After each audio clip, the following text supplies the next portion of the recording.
Hola, hola, hola, preciados amigos. Una feliz mañana para todos ustedes. Hoy es un día que vamos a hablar acerca del capítulo 75. Sí, el capítulo 75 del libro de Salmos. Siéntete bendecido una vez más de estar en esta programación porque tenemos una entrevista con Jesús. Sí, una entrevista con Jesús porque en este capítulo 75 vamos a estudiar 10 versículos. 10 versículos que nos van a dar muchas enseñanzas. 10 versículos que están separados en 3 segmentos, ¿sabes? Haciendo el estudio de estos 10 versículos, vemos que es un himno, una alabanza, porque los salmos son alabanzas. Parecidas y semejantes, y podría decirse que es como que un paralelismo a la oración que tuvo Ana, ¿sí? A la oración que tuvo Ana. Entonces sabemos que Ana también pues tuvo una oración un tanto de un pedido, ¿no? Hacia ella, y también la veían a ella como una persona embriagada porque la forma como es que ella oraba denotaba hacia las demás personas de que Ana posiblemente estaba embriagada, porque ella cuando oraba lloraba. Entonces este Salmo 75 nos habla acerca de un David también que sufre mucho. Por eso digo que este Salmo 75 es como que un paralelismo de lo que pasó con Ana. Entonces vamos a ver que estos 10 versículos vamos a dividirlos en 3 secciones para poder tener un estudio un poco más puntualizado. Y antes de comenzar con el estudio del capítulo 75 de Salmos, vamos a orar ahí donde estamos. Padre nuestro, gracias por esta mañana que nos regalas, porque podemos abrir los ojos, podemos orar, podemos estudiar tu palabra. Padre Santo, bendice este estudio por medio de tu Espíritu Santo. Bendice a todas las personas. Te lo pedimos en el nombre de Cristo Jesús. Amén. Muy bien. Como te venía diciendo, este capítulo 75 es un capítulo muy interesante. Este capítulo 75 es un paralelismo a lo que pasó Ana. Lo que pasó Ana en el capítulo, en el primera de Samuel. Cuando nosotros leemos primera de Samuel capítulo 2, los 10 primeros versículos, te vas a dar cuenta que son casi similares, ¿sí? Vamos a leer versículos que apuntan a lo que Ana vivió, ¿sí? Entonces, ahí también nos podemos dar cuenta cómo es que en la lección nos habla de eso, ¿no? De personajes que vivieron en tiempos diferentes y cómo es que escribían cosas tan semejantes, apuntaban a la unidad, ¿no? Porque esa es la característica de la palabra de Dios, ¿no? Es un libro que no tiene diferencias, que no tiene contradicciones, sin haberse reunido estos autores, ¿no? Vamos a comenzar ahora sí con este capítulo 75, que podríamos animarnos a decir como un Dios justo, ¿sí? Un Dios justo que se preocupa por cada uno de nosotros. Vamos a leer. Versículo 1 vamos a leer. Dice la palabra de Dios: gracias te damos, Dios, gracias te damos, pues cercano está tu nombre, los hombres cuentan tus maravillas. El salmista comienza dando gracias. Gracias te damos, Dios, gracias te damos. Apreciado amigo, el hecho de dar gracias a alguien es el hecho de mostrar agradecimiento. Ahora, cuando alguien da gracias a otra persona, cuando esa otra persona hace algo por ti, ¿sí? Por eso es que se da gracias. Cuando es que tú, cuando tal vez estornudas, alguien te dice salud y tú ¿qué le dices? Gracias. Tiene que haber algo, un precedente, que alguien haga algo, que alguien diga algo, que alguien se manifieste. Cuando alguien se muestre en favor tuyo, entonces tú dices gracias. Muestras agradecimiento. Cuando alguien en una situación difícil se presentó como un instrumento para que puedas de una u otra manera tú animarte a salir de esas circunstancias, pues tú te acuerdas de esa persona. Y yo me acuerdo mucho de muchas personas que contribuyeron para que yo hoy esté en los caminos del Señor. Y yo le agradezco. Pero el gracias no es solamente una acción de hablarlo, sino es una acción de manifestarlo. Por ejemplo, ¿cómo se da gracias a Dios? A través de la oración. No porque yo le esté hablando y le esté diciendo gracias Dios, o porque me llene la boca de palabras de agradecimiento, sino que la palabra gracias es cuando uno entra a orar y comienza a conversar con Jesús, porque cuando conversamos con Jesús, automáticamente le estamos diciendo, Señor, gracias por lo que tú eres. Antes de haber hablado, nosotros ya al hecho de arrodillarnos, estamos siendo agradecidos porque le estamos diciendo, Señor, tú eres Dios y yo soy criatura. Por eso que es muy importante ser agradecidos. Y no solamente ser agradecidos con Dios, porque cuando uno se es agradecido en la forma vertical con Dios, automáticamente se es agradecido en la forma horizontal con las demás personas. Es imposible ser agradecido con las demás personas si primero no se es agradecido con Dios. Es imposible mostrar amor a las demás personas, preocupación por las demás personas, si primero no amamos a Dios. En otras palabras, si uno no tiene una comunión verdadera con Dios, si nuestro relacionamiento vertical no es el correcto por medio de la oración y la palabra de Dios, es imposible que mostremos amor y gratitud hacia las demás personas. Es imposible.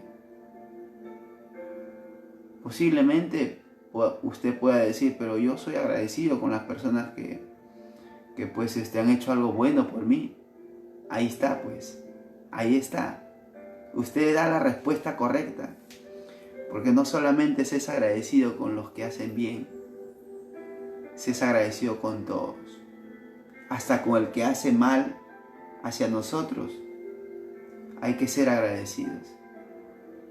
Y cuando se es agradecido por alguien que no hace bien o por alguien que no contribuye con nosotros, porque cuando esa persona es posiblemente, así como la Biblia llama, nuestro enemigo, obra en contra de nosotros, tenemos que orar por esa persona.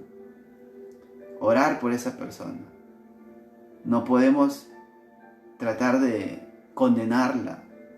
Por eso ser agradecido va mucho más allá de lo que alguien hace algo en favor de ti.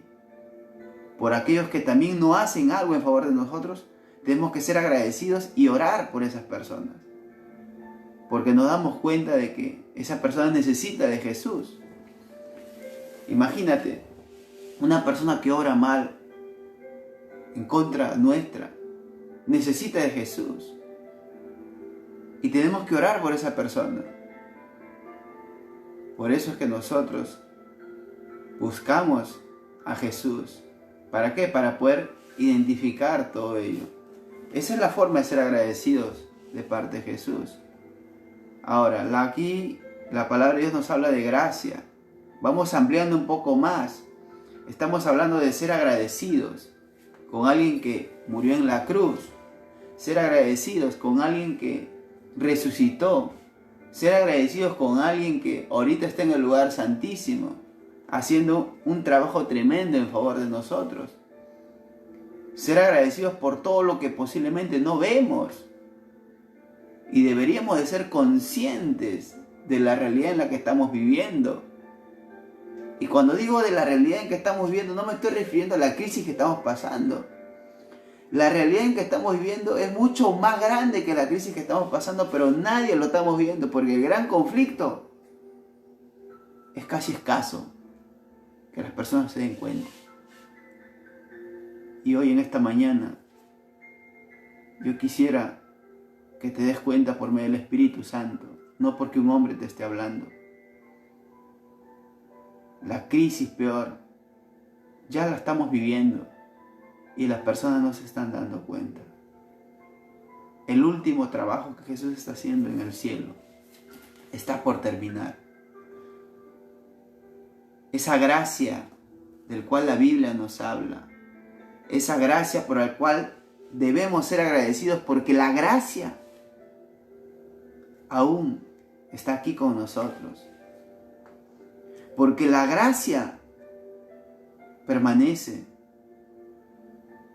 Porque el tiempo de gracia aún permanece con nosotros. Debemos ser agradecidos. Porque la misericordia de Dios todavía no se acaba. 4 ángeles sobre los 4 ángulos de la tierra están deteniendo los vientos. Esos vientos es lo peor de lo peor. Cuando esos ángeles dejen de detener esos vientos, apreciado amigo, apreciada amiga, Jesucristo habrá salido del lugar santísimo, el Espíritu Santo se habrá retirado de esta tierra y la gracia ya no existirá más. Esa gracia que tú y yo hoy, sí, escúchalo bien, esa gracia que experimentamos tú y yo hoy, ya no estará. El Espíritu Santo ya no estará. Por eso que hoy debemos de aprovechar esa gracia. Hoy tenemos que invertir tiempo en orar. Hoy tenemos que invertir tiempo en estudiar la palabra de Dios. Hoy tenemos que invertir tiempo en predicar el Evangelio. No te quedes corto. No creas que porque estamos en este aislamiento social ya no se puede predicar. Sí se puede. Por ejemplo, en mi agenda que yo tengo de mi celular, de mi Messenger, hay personas que me conocen a mí, pero no conocen a Jesús. Y yo ya he ido avanzando con muchos de ellos. Les he ido escribiendo en sus muros, no de mí, sino de Jesús. Y falta mucho. Y yo te hago ese desafío, ese reto. Porque esa es una forma de dar gracia a Dios. Y de que las otras personas se beneficien de esa gracia también. Por eso que el salmista repite doblemente. ¿Por qué? Porque tú sabes que cuando Dios repite una acción es porque es importante hacerlo. Es importante colocarlo en la práctica. Es importante ser agradecido con Dios. La soberanía de Dios es muy importante reconocerlo. ¿Quién es Dios? ¿Quién es Dios para ti? Es solamente un líder que pues es alguien que sustenta esta tierra y ahí se acabó todo. No. Dios va mucho más allá de ello. El gobierno de Dios se tiene que ver en la persona, en la actitud, en lo que somos. No porque estemos llevando una Biblia en el brazo, no porque el fin de semana estemos yendo a la iglesia como antes lo hacíamos, bien cambiados, y la gente diga, él es de la iglesia. No. La mayor parte de nuestra vida vivimos y caminamos como personas civiles. Allí es donde se tiene que ver, ese es un cristiano, ese es un hijo de Dios. Mira pues, no todos se acercan a darle un desayuno a un vagabundo, a un indigente, pero mira, ese joven lo hace. ¿Qué será, no? ¿Jesús era así o no era así? Sí. Jesús compartía y convivía ¿con quién? Con los desechados. Con los que eran desechados por esa por ese entonces. Y hoy hay mucha gente desechada, ¿saben? Y cuando digo desechada me estoy refiriendo a personas que no son consideradas por otras personas, donde dicen, cada uno vive su vida. Pero esa filosofía no es la filosofía del cristiano. Cada uno vive su vida, no es así. Si Jesús hubiese decidido vivir su vida, no hubiese venido a esta tierra. Y Jesús enseña que nosotros debemos de sacrificarnos y entregarnos por otros. El capítulo 12 del libro de Romanos, versículo 1, dice que debemos de ser sacrificios vivos. Nosotros, en nuestra vida se tiene que ver que Jesús vive. Esa es la manera de ser agradecidos y demostrar agradecimiento en favor de Dios. Interesante el versículo 1. Pero el versículo 1 no termina allí. Dice, pues cercano está tu nombre, alabado sea el Señor, Cristo Jesús, por siempre. Cercano está tu nombre. El nombre de Jesús está cerca. La presencia de Dios está cerca. La plenitud de su venida está cerca, señores. La plenitud de su reinado está cerca. La plenitud de la justicia está cerca. La plenitud del gozo de aquellos que verán a Jesús está cerca.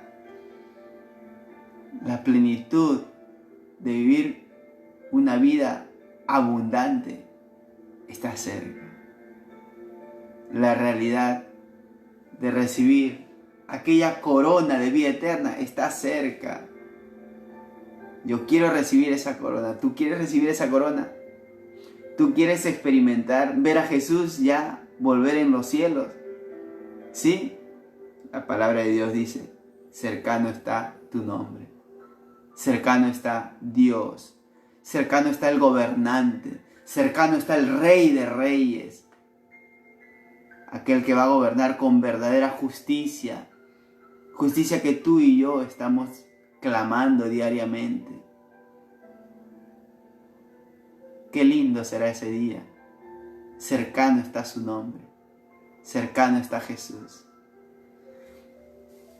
Ahora leamos versículos 2, 3, 4 y 5. Dice la palabra de Dios, en el tiempo que yo decida, juzgaré rectamente. Se arruinaban la tierra y sus moradores. Yo sostengo sus columnas. Dije a los insensatos, no os jactéis, y a los impíos, no os enorgullecéis. No hagáis alarde de vuestro poder. No habléis con cerviz erguida. Interesante la solicitud de parte de Dios. Aquí el versículo comienza diciendo, en el tiempo que yo decida, juzgaré rectamente. Dios tiene un tiempo, ¿sabe? El libro de Eclesiastés dice, todo tiene su tiempo. Todo tiene su tiempo, apreciado amigo. Y Dios tiene su tiempo. Dios tiene su propio reloj. Dios tiene su propia agenda. Si es posible y tú quisieras darle una miradita a la agenda de Dios, no vas a poder. Muchos por allí dicen, Jesús viene tal fecha. ¿Eso será cierto? ¿Podremos saber cuándo viene Jesús? No, apreciado amigo. Mucha sabiduría, mucho conocimiento de la Biblia emborracha. Y muchas personas tanto de querer pretender saber mucho, terminan embriagados. Y saben, esa filosofía de decir, ¿cuándo viene Jesús? O de dar tiempos, es la filosofía de Satanás, ¿sabe? Ojalá despertemos muchos de confirmar fechas, de decir que Jesús viene tal fecha, tal año, porque eso no es bíblico. No es bíblico. Ni aún los ángeles dice que saben. solamente Dios, solamente Cristo, solamente Jesús conoce su tiempo. Y Jesús lo dijo cuando estuvo en esta tierra. ¿Se acuerdan cuando su madre María le hizo una solicitud de que él haga algo cuando fue a la boda si no había vino? ¿Qué le dijo Jesús? Mujer, aún no ha llegado mi hora. Tremendo lo que Jesús le estaba diciendo. Es que la voluntad humana es diferente a la voluntad divina. Yo no puedo saber lo que está en la mente de Dios, no, es imposible. Y con respecto a la venida de Cristo, con respecto a su tiempo, no sé. Lo único que puedo confirmar y afirmar es que las señales previas a su advenimiento son evidentes. Pero eso no significa que yo diga que mañana viene o pasado viene. Tenemos que vivir una vida a la vez. Vivir esperando a Jesús. Diariamente vivir esperando a Jesús. Hoy, vivir como si Jesús ya está viniendo. O Jesús viene al mediodía. O Jesús viene para recibir el sábado. Tener esa actitud. Porque dice la palabra de Dios, en el tiempo que yo decida, juzgaré rectamente. El tiempo de Jesús se dará cuando Él lo decida pertinente. Porque hay muchos, ¿saben? Muchos que no han escuchado la palabra de Dios. Muchos que no están decidiendo, no porque no quieran. De hecho, que hay muchas personas que no deciden sabiendo. Hay muchas personas que no deciden conociendo, escuchando, deciden no seguir. Quieren cerrar sus oídos, pero eso es otra cosa. Yo te estoy hablando de que hay personas que no conocen de la palabra de Dios, que el Evangelio no ha llegado. Y Jesús está esperando eso. Porque la Biblia en el libro de San Mateo dice que cuando el Evangelio sea predicado, entonces vendrá el fin. ¿El fin de qué? El fin del tiempo de gracia. Porque cuando el Evangelio sea predicado a todo el mundo, el tiempo de gracia se habrá acabado. Porque ¿de qué sirve predicar si el tiempo de gracia se acaba? Ya no tiene sentido. Por eso es que el versículo dice, cuando este Evangelio sea predicado, entonces vendrá el fin. ¿El fin de qué? Del tiempo de gracia. Sí, amigo. Sí, amiga, porque Jesús tiene su tiempo. Y el versículo 3 nos dice, yo sostengo sus columnas. Aquí está hablando de la estabilidad de la tierra. Y cuando digo estabilidad de la tierra, no me estoy refiriendo a la estabilidad física de la tierra. Me estoy refiriendo a la estabilidad que solamente Dios puede dar. Este mundo está como está, aunque en crisis, pero Dios lo tiene estable. Dios lo controla. Dios lleva el control.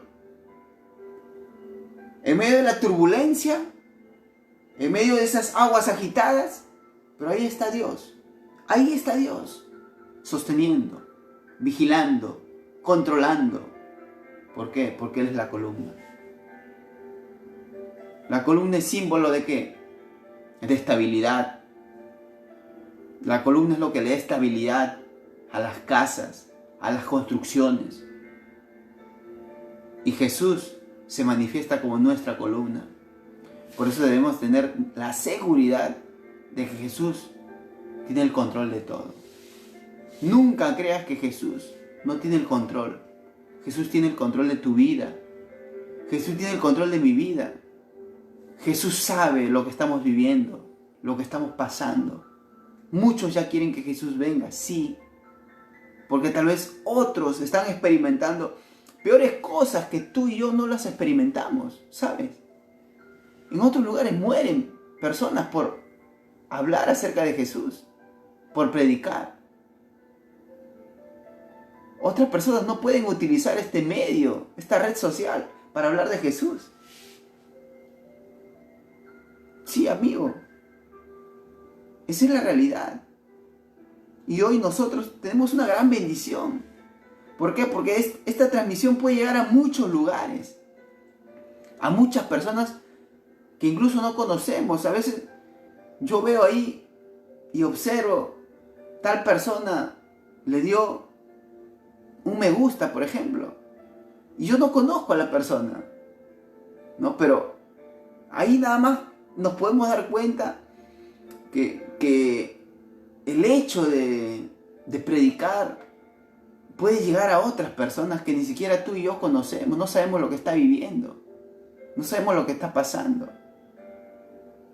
Pero si tú hoy te sientes con esa alegría, con ese gozo de predicar el Evangelio, sea agradecido con Dios. Muestra agradecimiento, predicando a otros, hablándole a otros, escribiendo un mensaje a otros. Seamos agentes de esperanza. No nos quedemos allí inmóviles. ¿Saben, amigos? El predicar, el hablar de Jesús no es un don. No, no es un don. El leer la palabra de Dios, el escudriñarla, no es un don. No es que solamente lo hacen los pastores, o el que lo hace el anciano de iglesia, o que lo hace el líder religioso. No, el escudriñar la palabra de Dios es para todos. Escudriñar la palabra de Dios porque sabed que en ellas está la vida eterna. Si fuese un don, nadie podría escudriñarla.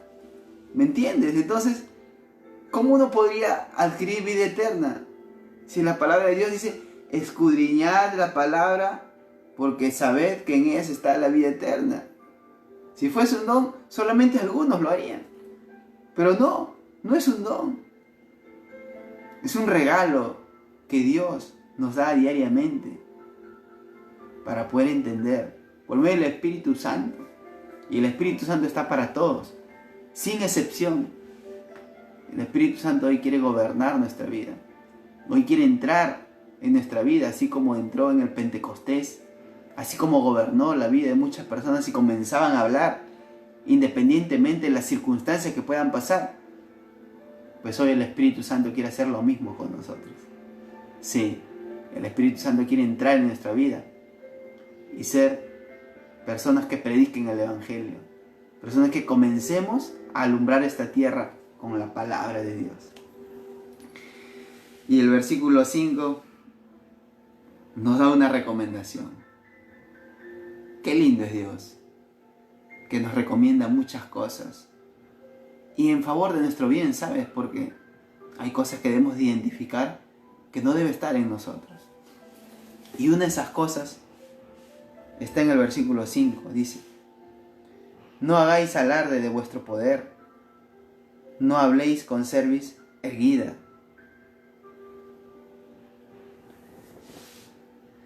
No hagáis alarde de vuestro poder, no habléis con cerviz erguida.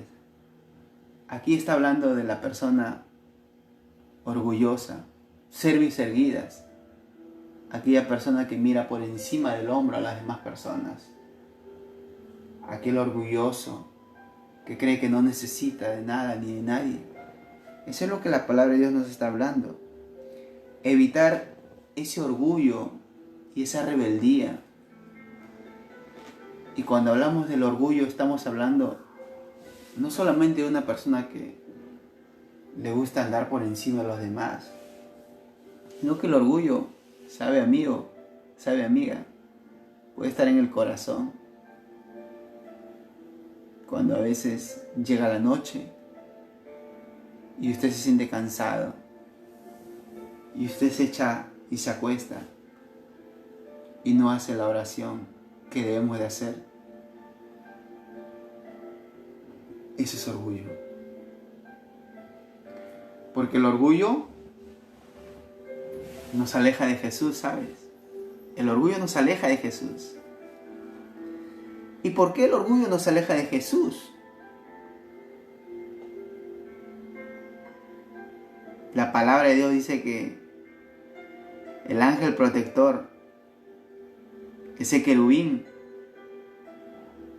que fue una creación especial allá en el cielo, Lucifer, dice la palabra de Dios que se enorgulleció. Y como resultado, ¿qué pasó?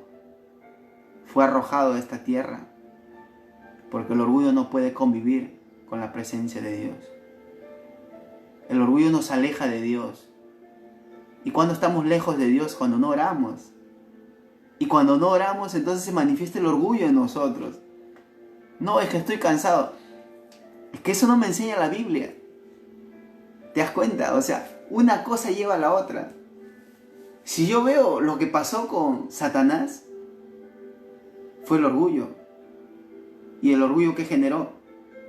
Que se ha arrojado, que se ha alejado de la presencia de Dios. ¿Y cuando se está lejos de la presencia de Dios? Cuando no se ora. ¿Y por qué no se está orando? Porque el orgullo está trabajando. ¿Por medio de qué? Del cansancio. Esto es tremendo. Por eso, apreciado amigo, apreciada amiga, el orgullo no es solamente de aquel que tiene dinero. O el orgullo no solamente es de aquel que no acepta a Jesús. No. El orgullo está disfrazado, porque Satanás lo disfraza de muchas maneras. Así como lo hizo para engañar a Eva, pues hoy en día él utiliza muchas cosas para engañarnos a nosotros y mostrar orgullo. El cansancio, el hecho de ir rápido al trabajo. ¿Te das cuenta? No permitamos que Satanás venga a engañarnos. Es difícil, sí es difícil. Es difícil estar cansado y de ahí colocarnos a orar, sí, pero en ese momento, ahí está. Justo en ese preciso momento, donde se presenta el gran conflicto. Y ahí es donde nosotros tenemos que ser vencedores. En ese momento crítico, de que me duermo, no me duermo, oro, no oro, en ese momento crítico es donde nosotros tenemos que salir vencedores. Así como Jesús, en el momento crítico, en el Getsemaní, oró, ahí, sudando gotas de sangre. Ahí se ve la manifestación de la lucha entre el bien y el mal. Ser vencedores y pedirle, Señor, levántame, dame 2, dame 3, dame 15, dame 20, dame 30 minutos para orar por ti. Ese tiene que ser nuestro pedido, nuestra lucha. Versículo 6, 7, 8 en adelante hasta el 10. Ahí nos habla acerca de cómo es que nosotros debemos de afrontar las situaciones difíciles. Vamos a leer cómo es que Dios interviene para que sus hijos puedan recibir el gozo, la justicia, porque sabe, Dios va a intervenir. Dios va a intervenir. Cuando Jesús se ponga de pie, es porque ya no va más. Sí. El capítulo 12 del libro de Daniel dice que Miguel se pondrá de pie, que Jesús se pondrá de pie. Y cuando uno está sentado es porque todo está controlado. No está sentado en su trono, es porque todo está bajo el control. Pero cuando alguien se pone de pie es porque algo sucede. Ponerse de pie es símbolo de ejecución para hacer algo. Porque usted no se pone de pie porque simplemente se pone de pie y se queda ahí. Usted se pone de pie para hacer algo. Terminando esta programación yo voy a poner de pie ¿para qué? Para hacer mis otras actividades. Cuando alguien se pone de pie es para hacer algo. Y Miguel se va a poner de pie. ¿Para qué? Para hacer algo. ¿Para hacer qué? Justicia. Y eso es lo que vamos a hablar en estos últimos versículos. Versículo 6. Porque ni de oriente, ni de occidente, ni del desierto viene en el enaltecimiento, pues Dios es el juez, hablando de justicia. A esta humilla y a aquel enaltece. La copa está en la mano de Jehová. El vino está fermentado, lleno de mixtura, y él lo derramará. Hasta el fondo lo apurarán y lo beberán todos los impíos de la tierra. Pero yo siempre anunciaré y cantaré alabanzas. El Dios de Jacob, quebrantaré todo el poderío de los pecadores, pero el poder del justo será exaltado. Aquí estos versículos comienzan acerca de que alguien va a ser exaltado y alguien va a ser humillado. Esto humilla y aquel que enaltece. ¿Se dan cuenta? O sea, dos grupos. Un grupo que va a ser enaltecido y un grupo que va a ser humillado. ¿Ustedes se acuerdan de la historia del fariseo y el publicano? Es lo mismo lo que nos está diciendo acá. O sea, yo cuando veo este versículo, inevitablemente me lleva a pensar a esa parábola del fariseo y del publicano. ¿Sí? De aquel fariseo que se exaltaba. Aquel fariseo que mostraba en su oración obras. Yo y yo. Y de un personaje humilde que ni siquiera levantaba la cabeza, sino allí se humillaba. Y Jesús dijo, enseñando, el que se humille será exaltado, y el que se exalte será humillado. Yo quiero entrar un poco más acerca de la exaltación y del humillarse delante de Jesús. Aquel que se exalta es aquel que está depositando su confianza en sí mismo. Aquel que cree, por ejemplo, yo voy a dar un ejemplo, voy a colocarme como ejemplo. Si yo creo que es esta transmisión algo que a mí me hace diferente, o que soy mejor que los demás, ya estoy equivocado. Ya Satanás ya obró en mí. Sí, ya Satanás ya está obrando en mí. Pero yo no puedo pensar y pretender colocar en mi mente del hecho de que yo haga esta transmisión me hace diferente, o que yo voy a ir al cielo. No, uno no va al cielo, o uno no se gana, o uno no se es heredero de todas las promesas de Dios porque uno haga algo. No podemos evitar que eso entre en nuestra mente. Estaríamos cayendo al terreno de la oración del fariseo, de pensar que porque hacemos algo tenemos el derecho de heredar lo que Dios promete. Y no es así. Sino debemos tener la actitud de el publicano, humillarnos y sentir que somos criaturas, que dependemos de alguien. Moisés, cuando él quería ver el rostro de Dios, no podía.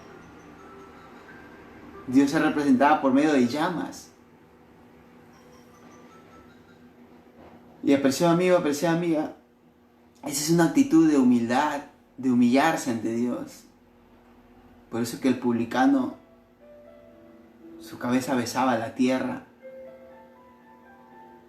porque sabía que no era digno de ver a Dios.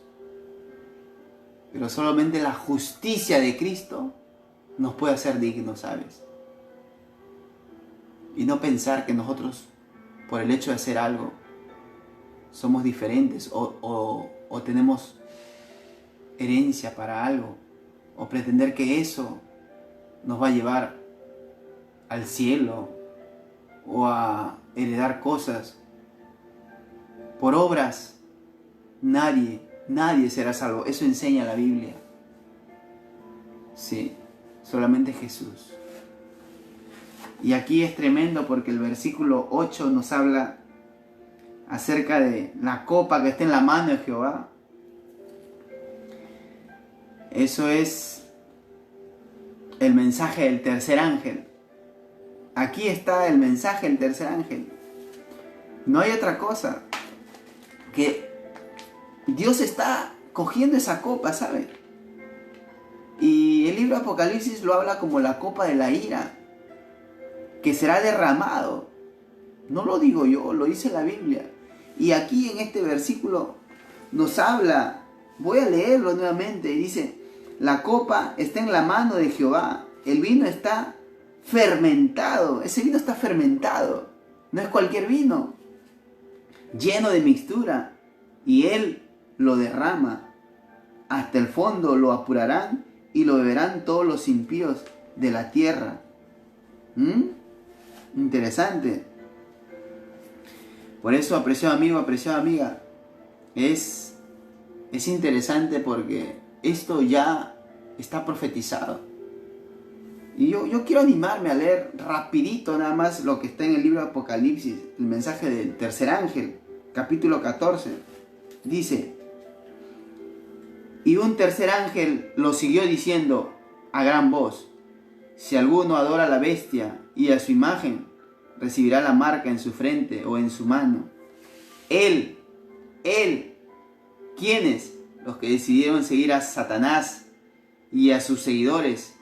Él también beberá del vino de la ira de Dios, que ha sido vaciado puro en el cáliz de su ira, y será atormentado con fuego y azufre delante de los santos ángeles y del Cordero. Ahí está, bien clarito. Hablando de justicia cuando se hace acerca del vino, de la ira, la justicia de Dios. Por eso, apreciado amigo, apreciada amiga, tenemos que ver del lado de quién estamos. Si estamos actuando como el fariseo o estamos actuando como el publicano. Eso nos tiene que hacer ver nuestra realidad. Por eso es que cuando diariamente oramos, cuando diariamente estudiamos la palabra de Dios, nos vemos cómo somos. Si no estamos estudiando la Biblia, no estamos predicando, no estamos orando, no vamos a ver nuestra realidad y vamos a pensar como el fariseo, que estamos bien con Dios. Pero cuando oramos profundamente, cuando estudiamos la palabra de Dios, cuando predicamos, nos sentimos más pequeños. Nos sentimos más pequeños, ¿como quién? Como el publicano. El que está más cerca de Jesús se siente cada vez más pequeño. ¿Por qué? Porque se compara con Jesús y dice, estoy en nada. Pero si nos comparamos con el vecino, con la vecina, güey, yo soy mejor que él. O en la iglesia nos comparamos con las demás personas, bueno, yo soy mejor. Pero no es así. No se trata de ver quién es mejor, porque Dios no colocó para ver quién es mejor a una persona. Dios colocó a Jesús para compararnos con Él. Porque cuando nos comparamos con Jesús nos damos cuenta que somos pequeños y que necesitamos más de Dios para ser semejantes a Jesús. Por eso yo te animo no a compararte con una persona, compárate con Jesús. Y nos daremos cuenta en la situación en la que estamos. ¿Cómo oraba Jesús? ¿Cómo estoy orando yo? ¿Cómo escudriñaba la palabra de Dios Jesús? ¿Cómo estoy escudriñando la palabra de Dios? ¿Cómo predicaba Jesús? ¿Cómo estoy predicando yo? Ese es el modelo que nos dejó nuestro Padre Celestial, Jehová Dios, para poder ser semejantes a Jesús. Y yo quiero terminar con la última parte, el versículo 10, hablando de justicia. Quebrantaré todo el poderío de los pecadores, número 1, Pero Dios siempre termina con un pero. Y ese pero generalmente es buena noticia. Ese pero es algo que nos tiene que animar. ¿Sí? Pero, dice, el poder del justo será exaltado. Hay una promesa para ti y para mí. Ten la seguridad de que llegará el día cuando Jesús venga y nos va a exaltar, nos va a levantar, nos va a dar el lugar que nos corresponde. Por eso nunca te desanimes. Nunca te desanimes, apreciado amigo, apreciada amiga. Sigue agarrándote de Jesús. No importa con dientes y uñas, agárrate de Él. ¿Por qué? Porque Él un día, dice la palabra de Dios, nos exaltará. ¿Quisieras ser exaltado? ¿Sí? ¿Tú quisieras ser exaltado? Muy bien, ahí varios están dando un like porque quieren ser exaltados. Y ese día de la exaltación va a llegar, apreciado amigo. Yo quiero orar por ti. ¿Permites hacer una oración por ti? Yo quiero orar por ti porque, a pesar de que no te conozco, veo todos los días tu nombre ahí. Y sabes, yo estoy orando por ti. Yo estoy orando por ti porque ya hay varias personitas que las veo siempre en línea. Y eso no es para, bueno, entonces yo voy a seguir. No. Así no estés en línea, ya conozco tu nombre. Y estás en mis oraciones. Yo no te conozco. Y por esas circunstancias de la vida, le diste like o aceptaste una solicitud. Así es. Un día nos conoceremos. Tal vez no sea en esta tierra.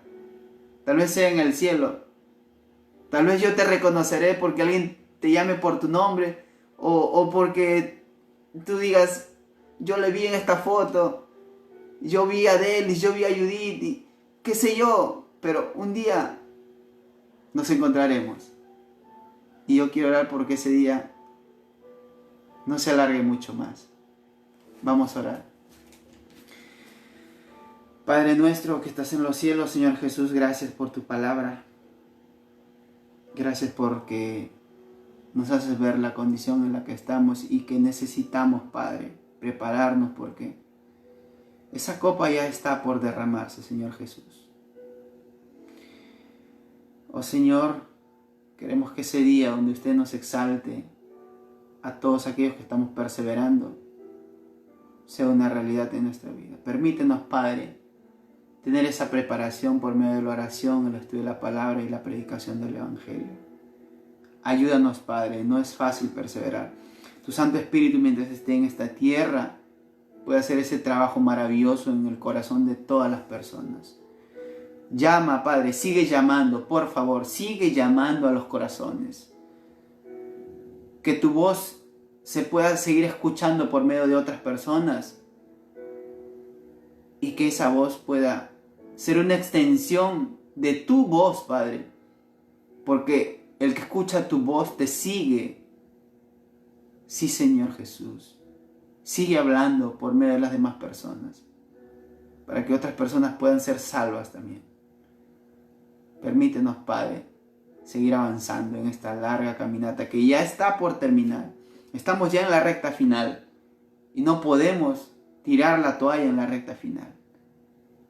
Quédate con cada uno de nosotros y acompáñanos hoy en este día de preparación. Tu día santo, Padre, tu día sábado. En el nombre de Cristo Jesús. Amén. Siéntete bendecido, siéntete amado. Dios te bendiga abundantemente. De seguro que un día nos encontraremos. Estaremos allí orando. Sí, Leonela, no te preocupes. Yo voy a apuntar, siempre apunto todos los pedidos. Todos los pedidos que ustedes hacen, yo los apunto.